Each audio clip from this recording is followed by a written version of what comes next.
বলেন, জোরে বলেন। অপরাধ করছেন কে? অথচ দায় চাপাইতেছে কার উপর? তো অপরাধ করছে নিজে, চাপায় মোল্লার কান্দে, পুরাই হাসিনা স্টাইল।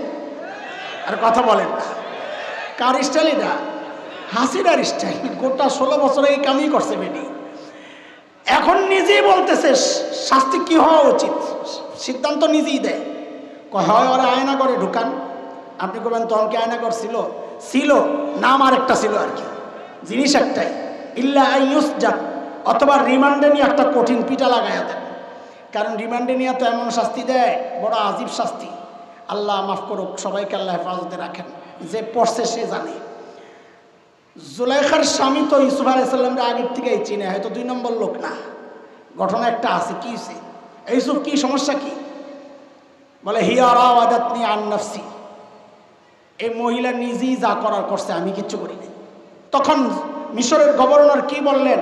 ইউসুফ আরিদান হাজা, কাউরে কিচ্ছু বইল না, মানিজ্যতের ব্যাপার। জুলাইখা অপরাধ করছো, আবার আরেকজনের কান্দে চাপাও না, সুরি সুরি সুরের মার বড় গলা। না না, নিয়ম এটা না। ইস্তাগফিরি লিজাম্বিক ইন্নাকি কুনতি মিনাল খাতিইন। অন্যায় করছো, মাফ চাও, আল্লাহ মাফ করবেন। অন্যায় করে বড় গলায় কথা বলতে হয় না। খুন করেছ, রক্ত ঝরিয়েছ, গুম করেছ, এখন তোমাদের কাজ হচ্ছে এই দেশ ও জাতির কাছে নিঃশর্ত ক্ষমা চাওয়া। বিদেশে বৈশা বৈশা মোবাইলে মোবাইলে কর্মীদেরকে উত্তেজিত করা, জাতির বিরুদ্ধে লেলাইয়া দেওয়া, এখানে অগ্নিকাণ্ড, ওখানে সন্ত্রাস, এইসব করে বাংলাদেশ আর ঢোকা যাবে না। বাংলাদেশের মানুষ জেগেছে, আরেকবার যদি পাওয়া যায় একটাকেও ছাড়া হবে না, একটাকেও ছাড়া হবে না।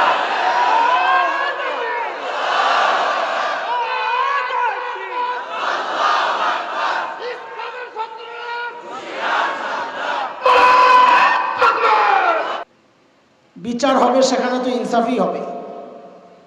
এটা তো কথা ঠিক, কিন্তু বান্দা তো ঠিক থাকে না। গত লম্বা সময় আমরা দেখেছি বিচারের নামে প্রহসন হয়েছে।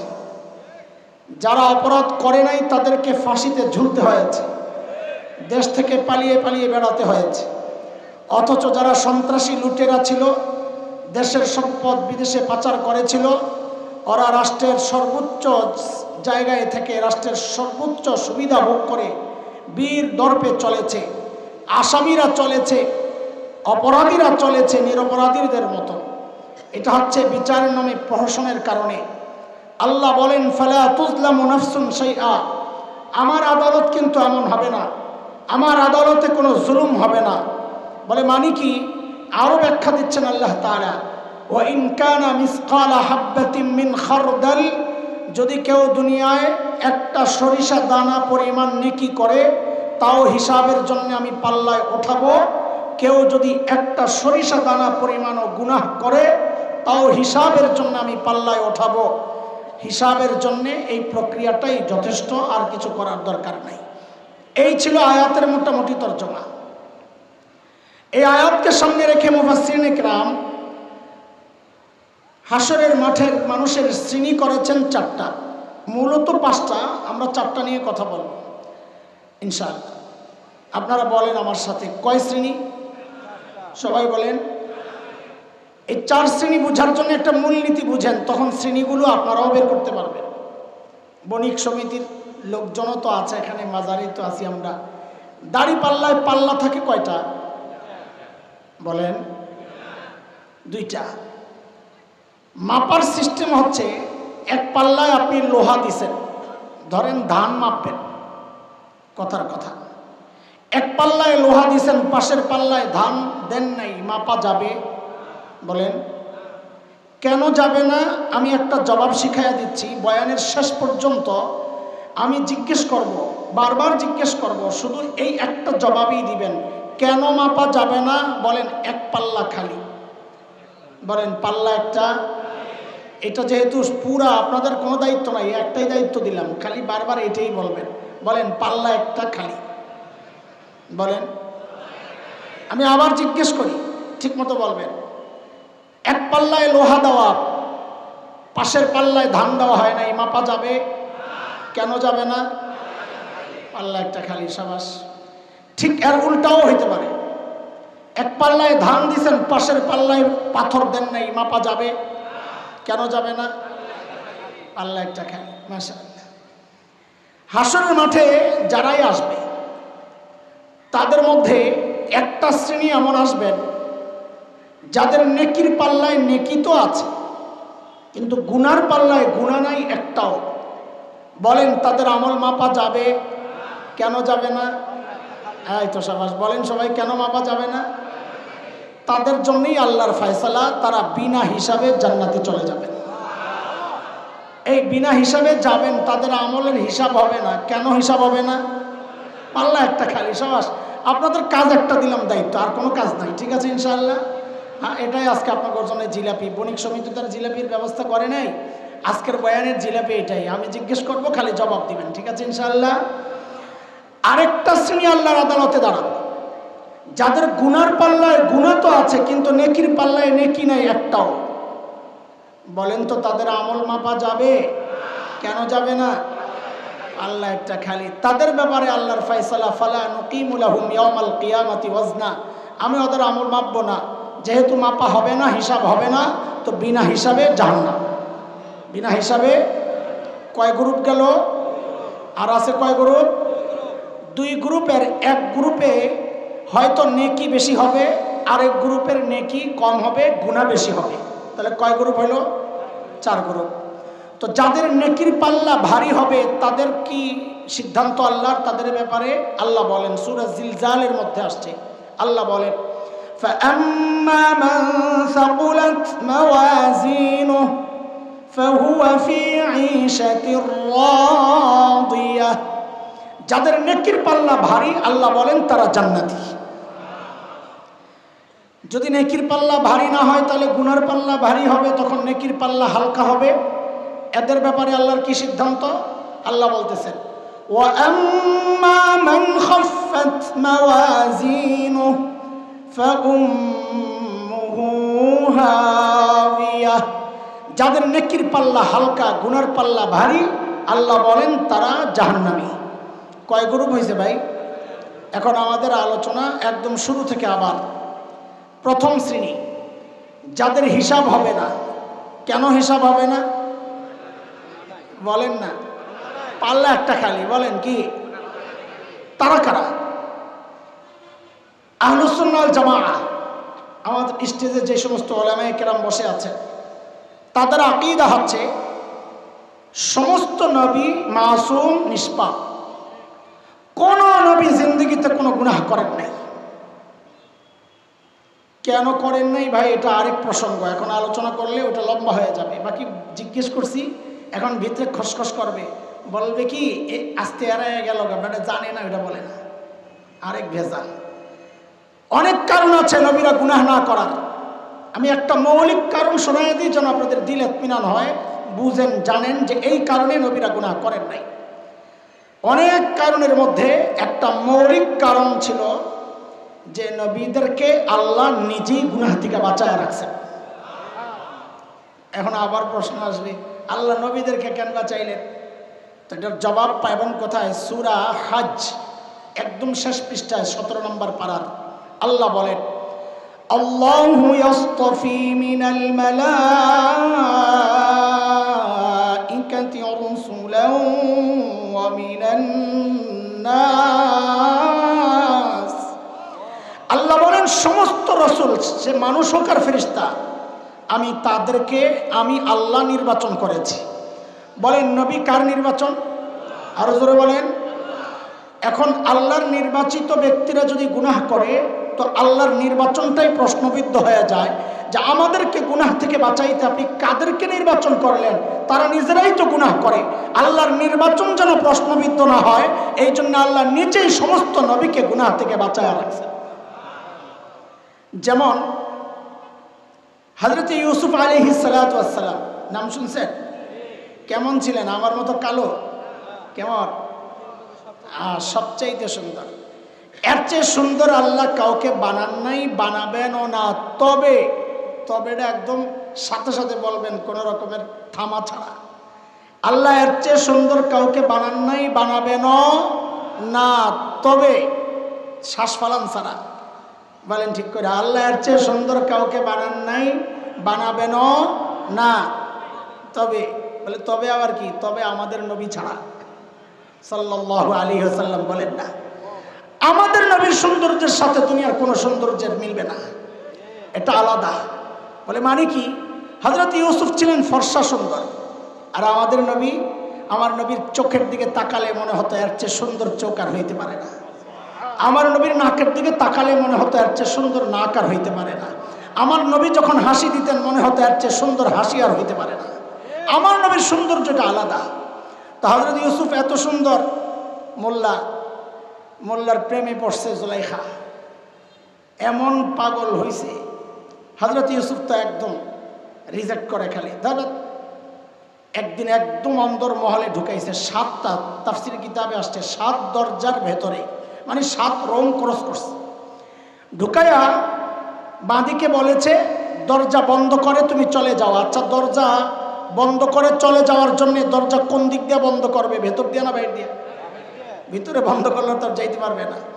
এটাও বলছি যে কারণ আছে, আমি এইটার কারণে পরে বলবো কেন দরজারে বাহির দিয়ে বন্ধ করলাম ইনশাআল্লাহ।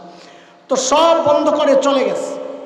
হযরত ইউসুফ পড়ছেন মহা মুসিবতে, কারণ তিনি দেখতেছেন এখান থেকে বের হওয়ার কোনো রাস্তা নাই। তো তিনি কি করছেন?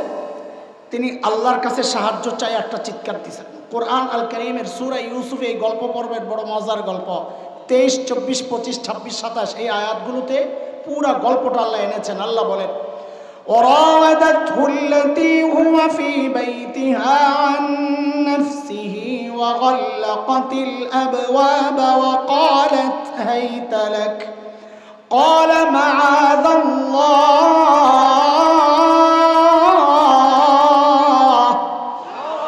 إنه ربي أحسن مثواي إنه لا يفلح الظالمون।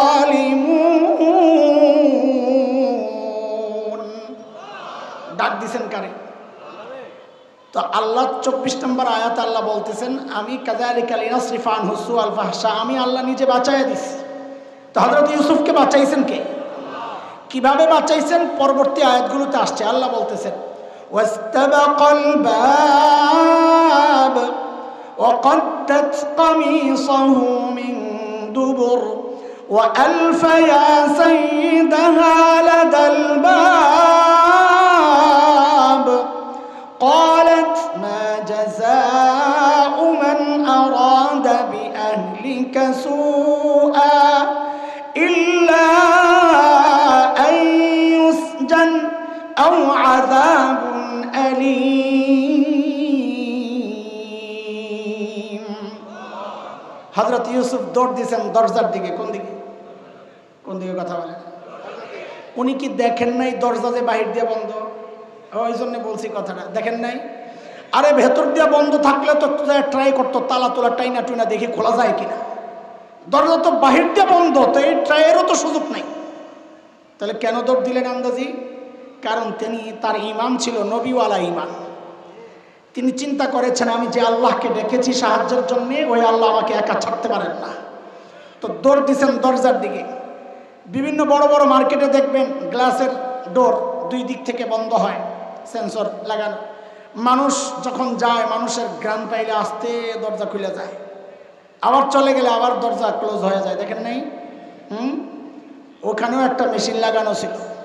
সেই মেশিনটা হচ্ছে আল্লাহর হুকুমের মেশিন। কার মেশিন? যেই হযরত ইউসুফ দরজার সামনে গেছেন, দরজা খাট করে খুলে গেছে। 1টা 2টা 3টা 4টা 5টা 6টা খুইলা 7 নম্বর মেন দরজা, এটার সামনে যায় যখন দরজা খুলছে, যায়ই পড়ছে জামাইয়ের সামনে।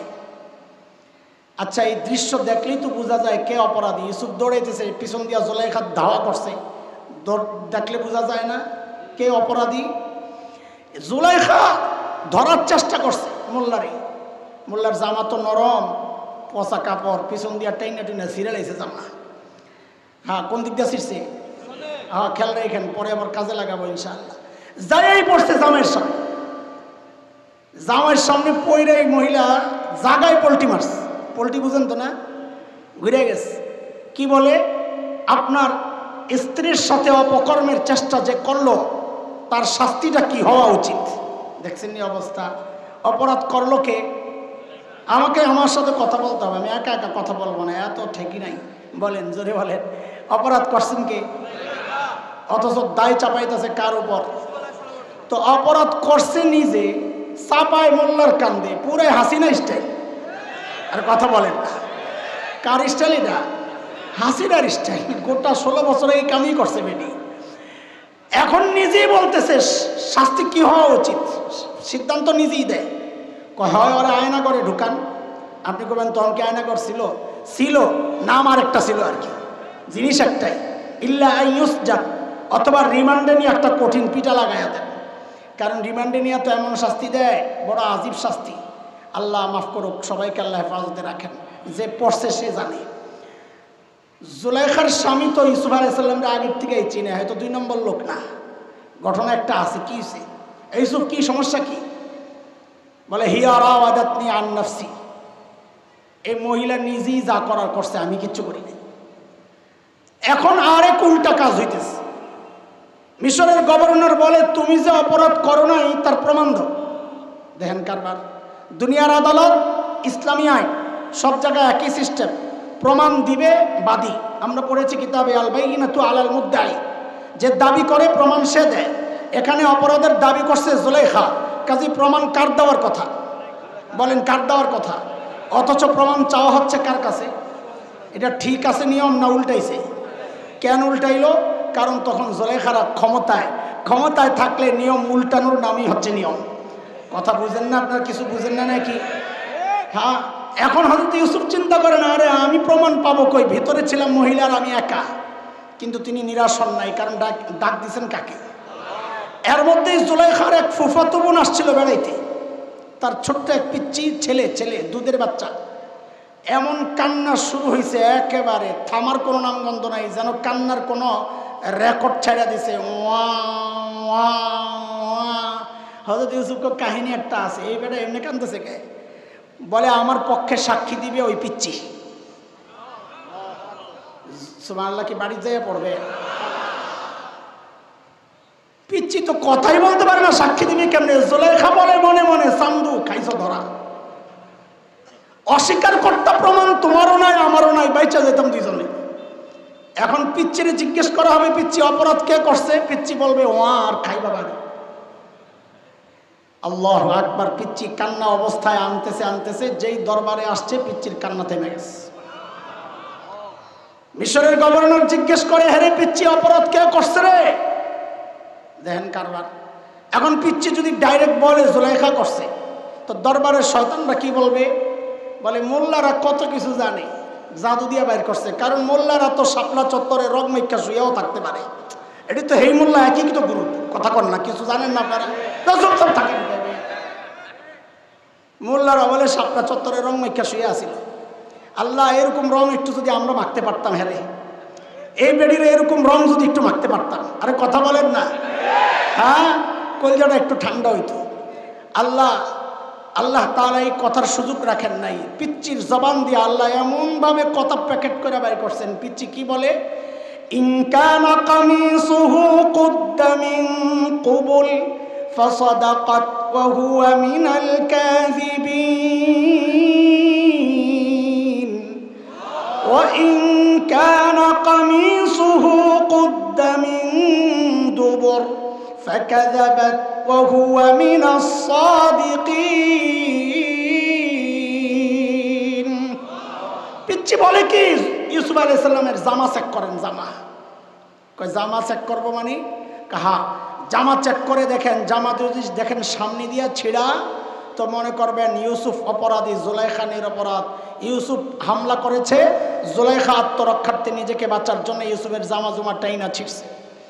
আর যদি দেখেন জামা পেছন দিয়া ছিঁড়া, তাই বুঝবেন কেস ফিটিং। জুলাইখা অপরাধী, ইউসুফ নিরপরাধ। ফালাম্মা রাআ কামিসাহু কুদ্দা মিন দুবুর, জামা চেক করে দেখে জামা পেছন দিয়া ছিঁড়া। সুবহানাল্লাহ। এখন আজিজে মিসর কি বলে? ইন্নাহু মিন কাইদিকুন্না, তোকে বেডিগো চক্রান্ত এটা, ইন্না কাইদাকুন্না আযীম, বেডিদের চক্রান্ত বড় মারাত্মক।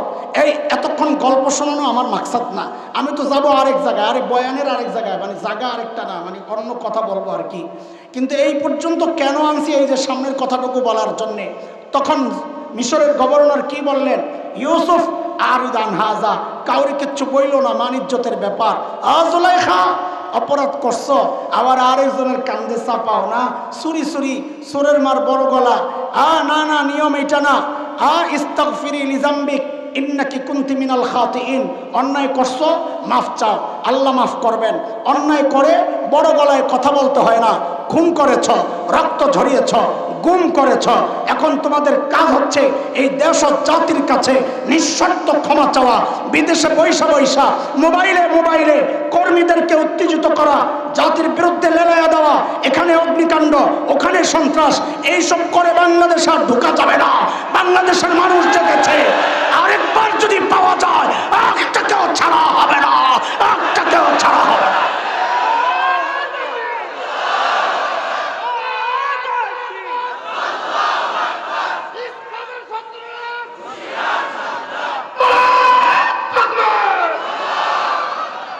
মুহতারাম হাজরিন, এই গেল হাসরের মাঠের এক প্রকার, মনে আসেনি কথা না, ভুলে গেছে।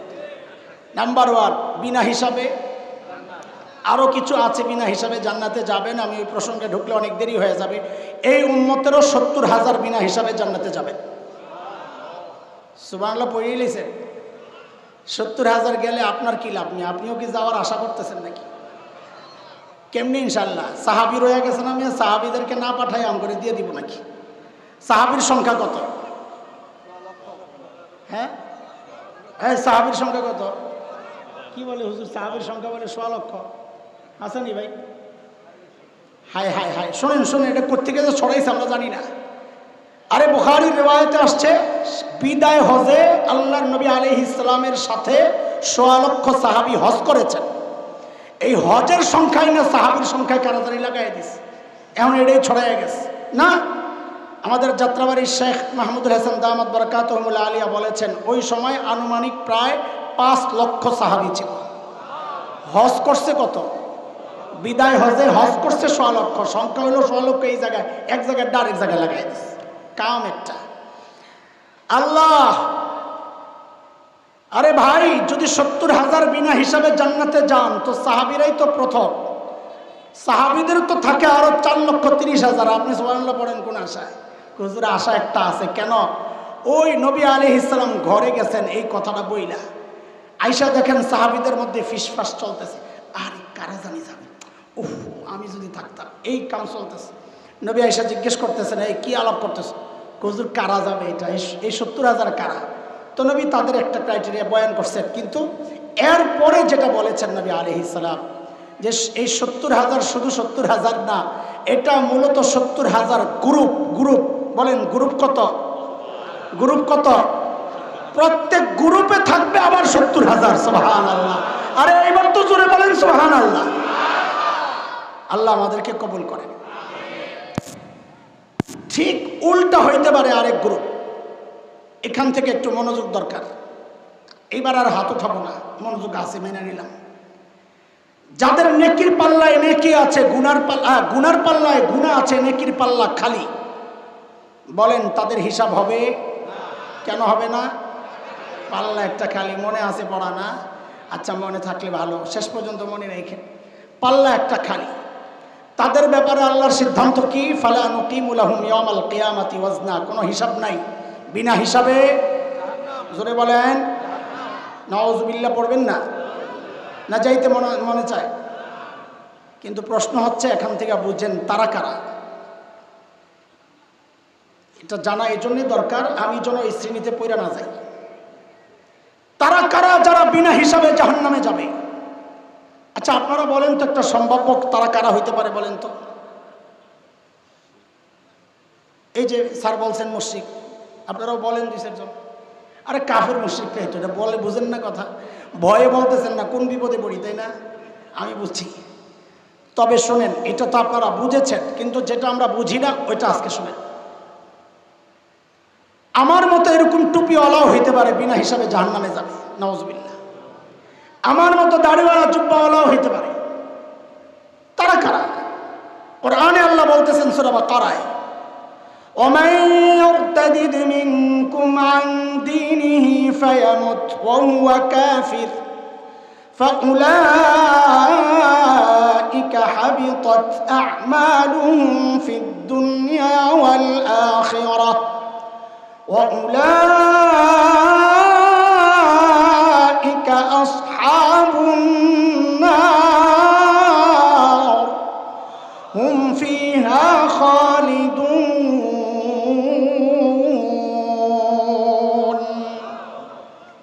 পুরা আয়াতের তর্জমা করব না, চুম্বক অংশ যতটুকু দরকার। আল্লাহ বলছেন যারা মুরতাদ তারাও বিনা হিসাবে জাহান্নামে যাবে। কারা কারা?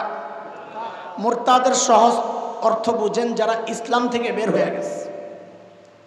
বড় স্পর্শকাতর বিষয়। এই গত শতাব্দীর গোটা দুনিয়ার মধ্যে যদি হাতে গোনা ৩-৪ জন আলেমের কথা বলি, তার মধ্যে অন্যতম শ্রেষ্ঠ এক আলেম হচ্ছেন শেখ আবুল হাসান আলী নদভী রহমতুল্লাহ আলাইহি। শেখ আবুল হাসান আলী নদভী বলেছেন একটা দামি কথা, বড় আজীব কথা, যে মুরতাদ মানুষ নবী আলাইহিস সালামের যুগেও হয়েছে, নবীর যুগেও ইসলাম থেকে বের হয়েছে। যেমন আপনাদেরকে একটা উদাহরণ দিই। মক্কা বিজয়ে নবী যখন ঢুকেন মক্কায়, তো সাধারণ ক্ষমা ঘোষণা করেছিলেন না, লা তাসরিবা আলাইকুমুল ইয়াওম বইলা, যে আজকে সবাইকে ক্ষমা করে দিলাম।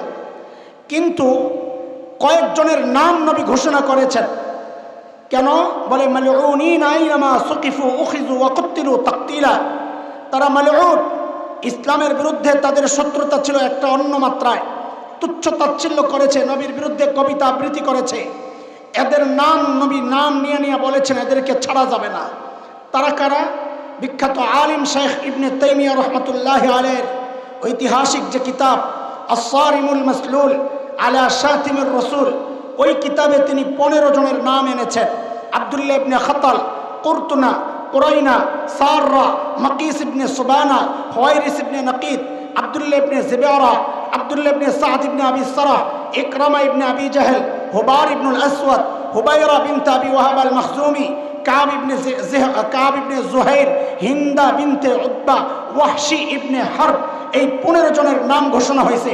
যেখানেই পাওয়া যাবে ধৈরাই হত্যা করতে হবে। এর মধ্যে সর্বপ্রথম যেই নামটা আব্দুল্লাহ ইবনে খাতাল, এই আব্দুল্লাহ ইবনে খাতাল ছিল মুরতাদ। মুসলমান হয়েছিল, মদিনায় হত্যা করে, রাখালকে হত্যা করে, তার যে সমস্ত জন্তু ছিল ওগুলো নিয়ে পালাইছিল। তার উপর মৃত্যুদণ্ড জারি 2 কারণে, মুরতাদ হওয়ার কারণে, হত্যার কিসাস হিসাবে এই আব্দুল্লাহ ইবনে খাতাল মুরতাদ। তার মানে কি বোঝা গেল? নবী আলাইহিস সালামের যুগেও মানুষ ইসলাম থেকে বের হয়েছে, সাহাবীদের যুগেও ইসলাম থেকে বের হয়েছে। হযরত আবু বকরের জামানায় মুসাইলিমাতুল কাজ্জাবের অনুসারী, মিথ্যা নবুয়তের দাবিদার, তার অনুসারী যারা ছিল তারাও মুরতাদ ছিল। এই যুগে মানুষ মুরতাদ হচ্ছে আগের চেয়ে 1000 গুণ বেশি মাত্রায়। কিন্তু পার্থক্যটা কোথায় জানেন? সংখ্যায় না, সংখ্যায় না, পার্থক্য একটা বড় আজীব এক কথা তিনি বলেছেন। পার্থক্য হচ্ছে ওই যুগে যারা ইসলাম থেকে বের হতো সে নিজেও জানতো আমি ইসলাম থেকে বের হয়ে গেছি, ওই সমাজও জানতো সে ইসলাম থেকে বের হয়ে গেছে, যার কারণে সাইয়্যিদুনা আবু বকর তাদের বিরুদ্ধে জিহাদ ঘোষণা করেছেন। সেই মদিনা থেকে 900 কিলোর কাছাকাছি মুসাইলিমাতুল কাজ্জাবের ঘাঁটি আস্তানা আমি গিয়েছিলাম দেখার জন্যে। ওখানে সাহাবীরা যায় যুদ্ধ করেছেন। হযরত ওয়াহশি ইবনে হারব সে হযরত হামজাকে হত্যার বদলা নিয়েছেন, নিজে হত্যা করেছেন। বলে মুসলমানের এক শ্রেষ্ঠ যোদ্ধাকে, ইমানদারকে আমি হত্যা করেছি, এর পরিবর্তে আল্লাহর নবীর সবচেয়ে বড় দুশমন মুসাইলিমাতুল কাজ্জাবকে হত্যা করব। তিনি তার কাজ এইভাবে ঠিক করেছেন। অদুস্থ সাহাবী যুগেও মানুষ মুরতাদ হয়েছে, কিন্তু মুরতাদরা জানতো আমি ইসলাম থেকে বের হয়ে গেছি, সমাজ জানতো ইসলাম থেকে বের হয়ে গেছে। আফসোসের কথা, এই যুগে আর চেয়ে আরো 1000 গুণ বেশি মানুষ মাত্রায় মুরতাদ হচ্ছে, কিন্তু সে নিজেও জানে না আমি ইসলাম থেকে বের হয়ে গেছি, ওই সমাজও জানে না সে ইসলাম থেকে বের হয়ে গেছে। বলে আপনার এই কথার প্রমাণ কি? প্রমাণ হচ্ছে 2013 শাহবাগের গণজাগরণ মঞ্চের আড়ালে নাস্তিক ব্লগাররা যখন বসে বসে আল্লাহর নবী সাল্লাল্লাহু আলাইহি ওয়াসাল্লামকে নিয়ে এমন সব বাজে লেখালেখি করছিল, তাদের নেতৃত্ব দিচ্ছিল রাজীব হায়দার। এদেশের কিছু ইমানদার মর্দে মুজাহিদ যখন রাজীব হায়দারকে হত্যা করে, আপনাদের পলাতক নেত্রী সেদিন সংসদে দাঁড়ায় বলেছিল রাজীব হায়দার হচ্ছে দ্বিতীয় মুক্তিযুদ্ধের প্রথম শহীদ। নাউযুবিল্লাহি মিন যালিক। আল্লাহর নবীর দুশমনকে যে শহীদ বলতে পারে তাকে আমরা কি করে মুসলমান বলবো? আফসোসের কথা, সমাজ জানে না সে মুরতাদ হয়ে গেছে। প্রমাণ, শাহবাগে তাদের জানাজা হয়েছে। মানে সমাজ জানে না সে মুসলমান না, তো জানাজা কিসের? হ্যাঁ আমরা জানি। আপনারা বলবেন হুজুর জানাজা আপনারা কেন পড়াইলেন? আপনার মতো কোনো হুজুরই তো পড়াইছে। কাহিনী তো জানেন না। হুজুরে জোর করে নেওয়া হয়েছে, ওরা ওদের শক্তি দেখাইছে, মাওলানাও তার শক্তি দেখাইয়া দিছে। বলে তার শক্তি কি? অজু ছাড়া নামাজ পড়ে নিছে। কি করছে? ওরা ওদের শক্তি দেখাইছে, মাওলানার শক্তি দেখাইছে। আবার কয় তকবীরে জানেননি? 3 তকবীরে। জানাজা কয় তকবীরে পড়াইছে? কয় তকবীরে? তা আমি একজনকে জিজ্ঞেস করলাম, পিছন থেকে কেউ ভুল টুল ধরে নেই যে তকবীর একটা বাদ আছে? পিছনের গুলা জানলে না জানা যায় তাকবীর কয়টা। কারণ যেগুলা পড়ছে ওগুলো তো ওই মার্কাই। দেখেন 2013 না আরো পর পর্যন্ত ব্যক্তিগতভাবে নাস্তিকতার চর্চা হচ্ছিল, বিশেষ করে অনলাইনে ব্লগের মাধ্যমে। কিন্তু আফসোস, আফসোস, আরো বলি আফসোস, এখন রাষ্ট্রীয়ভাবে এদেশের মানুষকে নাস্তিক বানানোর পায়তারা চলছে। দোস্ত, আমি বলি মাঝে মধ্যে, বাংলাদেশে এক পাইপ লাগানো ছিল, হিন্দুস্তানের পাইপ, আমি নাম দিছি দাদাদের পাইপ। নেতৃত্বে ছিল হাসিনা গণ। এর মাধ্যমে, এই পাইপের মাধ্যমে হিন্দু সংস্কৃতির সয়লাভ হয়েছিল এই দেশে, তাও বাঙালি চেতনার নামে। জুলাই আগস্টের বিপ্লবের মাধ্যমে ওই পাইপ ক্লোজ হয়েছে। এখন আরেকটা পাইপ ঢুকছে, সেটা দাদাদের না, সেটা দাতাদের। আগে ছিল পশ্চিমের, এখন পশ্চিমাদের, ওই ইউরোপিয়ানদের, ওই দাতাদের পাইপ ঢুকছে। তার নেতৃত্বে আছে ওই দাদাদের 5টা গোলামরা, এনজিও কর্মীরা। তারা এখন রাষ্ট্র ক্ষমতায়, এমন এমন আইন তারা চালু করছে, জাতীয়ভাবে রাষ্ট্রীয়ভাবে 1,9 কোটি মানুষকে মুরতাদ বানানোর মিশন তারা হাতে নিয়েছে। ট্রান্সজেন্ডার, গত বছর এই মাহফিলে আমি বলেছিলাম, ট্রান্সজেন্ডারের মতো এক ভয়ঙ্কর, শুধু ইমান বিধ্বংসী না, সমাজ বিধ্বংসী এক বিষয়কে, পশ্চিমা কালচারকে তারা বাংলাদেশে প্রতিষ্ঠিত করার জন্য রাষ্ট্রীয় স্বীকৃতির ব্যবস্থা করেছে। আপনারা ঘুমাইতে থাকেন, একটার পর একটা ইমান বিরোধী, ইসলাম বিরোধী তারা সিদ্ধান্তগুলো নিচ্ছে। আপনারা কথা বলছেন না, মনে করছেন এটা শুধু আলেমদের দায়িত্ব। না না দোস্ত, ইমান সবার। আপনিও ইমানদার, আমিও ইমানদার। ইমান রক্ষা করা সবার দায়িত্ব, আলেমের বিরোধিতা নয়। অতীতে আমরা দেখেছি আলেমরা ইমান কেন্দ্রিক কোন আওয়াজ উঠাইলে আপনারা প্রতিবাদ আলেমদের সাথে করবেন, তা করেন নাই। বহু পোড়া কপাল আলেমদের বিরুদ্ধাচরণ করেছেন। দোস্ত, এটা রাজনীতির ব্যাপার না, এটা আমার ইমানের ব্যাপার, এটা আমার বিশ্বাসের ব্যাপার, এটা আমার আকীদার ব্যাপার, এটা আমার চেতনার ব্যাপার। ভবিষ্যতে এমন চক্রান্ত আরো হবে। যদি হয়, আলেমের বিরুদ্ধাচরণ নয়, আলেমের হাতে হাত রেখে, কাঁধে কাঁধ মিলিয়ে, মুষ্টিবদ্ধ হাত উঠিয়ে একসাথে উচ্চারণ করতে হবে, বাংলাদেশে নাস্তিকতার চর্চা করতে দেওয়া হবে না, দেওয়া হবে না।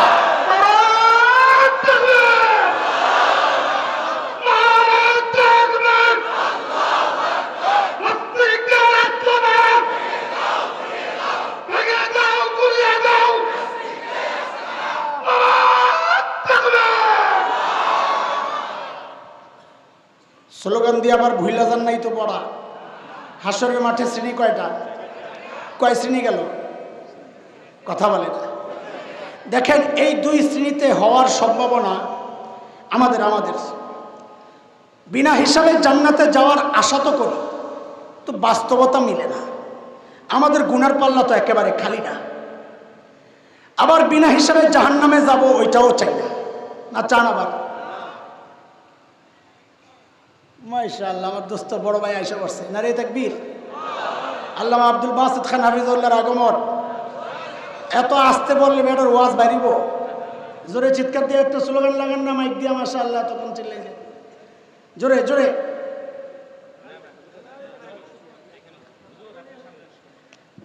আমি যদি আর কথা চালাই,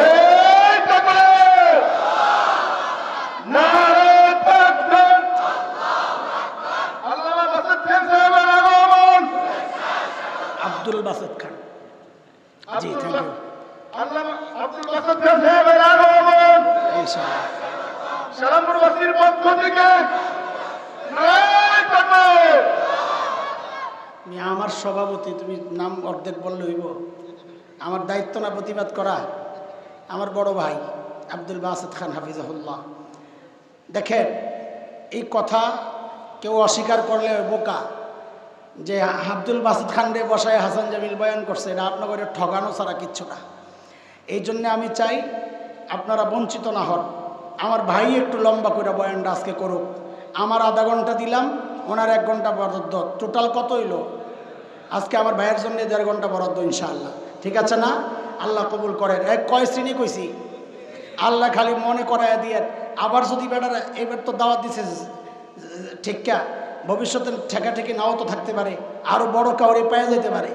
যদি না পায়, যদি আবার রাম করে দাওয়াত দেয় ভাঙ্গাসুরা ল্যাংরা আতুর, তাহলে মনে করায় দেওয়া লাগবে যে 2 শ্রেণী কিন্তু হুজুর রয়ে গেছে। ঠিক আছে ইনশাআল্লাহ। আল্লাহ সে পর্যন্ত আমাদের সবাইকে ভালো রাখেন, আমিন। ওয়া আখিরু দাওয়ানা আলহামদুলিল্লাহি রাব্বিল আলামিন। আসসালামু আলাইকুম। কিসে হুজুর আমি ও আল্লাহ আল্লাহ সুস্থ করে দেন। একটা ছেলে দোয়া চাইছে, 4 বছর ধরে কিছু শোনে না, কিছু দেখে না, কানে শোনে না। আল্লাহ তাকে সুস্থ করে দেন, আল্লাহ সুস্থ করে দেন। হুজুর আপনার কথা শোনার জন্যে আসর থেকে বসে আছে। শুনেন আল্লাহর বান্দা, তাও বসে আছে। আল্লাহ এই মহব্বতগুলোকে আমাদের সবার নাজাতের ওসিলা বানায়। জাযাকুম। আসসালামু আলাইকুম। আলহামদুলিল্লাহ, আমরা দীর্ঘক্ষণ যাবৎ যার আলোচনা শুনবার জন্য চাতক পাখির ন্যায় অপেক্ষমান ছিলাম, আজকের কালামপুর বাজার বণিক সমিতির আজকের ঐতিহাসিক ইসলামী মহাসম্মেলনের প্রধান আলোচক, প্রধান মেহমান, সারা বাংলাদেশের আলোড়ন সৃষ্টিকারী বক্তা, মুফাসসির কুরআন হযরতুল আল্লাহ